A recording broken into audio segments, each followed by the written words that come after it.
Okay. Then, enforcement. Katotong dako. Enforcement, di lang dako. Naputay ka na tawag na ito mga field inspections, mga enforcement gapon na sa balaod. Diba? Then, naputay adjudication, which is katong mga dako, ginataral na ito base sa kung saan nakita sa enforcers, kung sa punang actualay tabo sa inyo ha. Kung napot yung balaod na violate. Okay? So, okay. Moving forward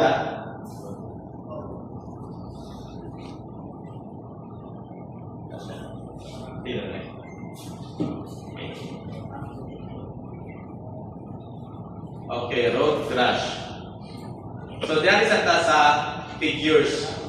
Okay, para masabtan na ito kung saan yun ka-importante kanina ingat o road crash, road rage. So, kani siya number of deaths due to transport accidents. So, kanang green, maunang male, kanang blue, female, then ang orange mo ng total. So, according ni siya sa Philippine Statistics Authority. So, from 2010 up to 2023. So, makita na to, nagasana din siya every year. So, from 8,000, ngayon na 14,000. Although, around 2020, ning drop. Diba, ning drop siya mayo. Ano man yung drop siya? COVID time. Okay.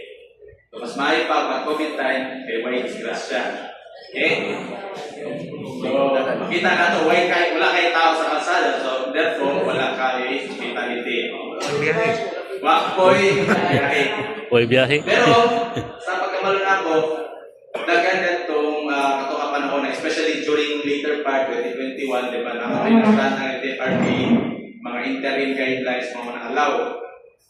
Mao gani gara din nagsugod ang mga car-rentals. During that time, gitugtan man na kung magbiyahe, kung pwede pamili lang, di ba? Mao na nag-try din ang kaning car-rentals, rentals, di ba? Which is, i-allow sa government. Di ba? Okay, that time, pag na yung sulod, car-rental, okay, di lang takpon. Kailangan man mag-move yan ng economy.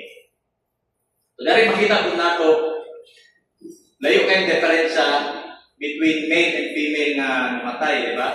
Layo dyan kayo, sa yung lalaki ito sa babae. Nga naman, careful na ang babae. So, masugot mo mga sir, mas careful ang babae. Mas dagan ang driver ng lalaki. Then, aside from careful ng babae, naginay sila. Lalaki, namantay estrogen. So, estrogen today, testosterone, sorry. So, mas kwantutan na tayo male hormone. Walang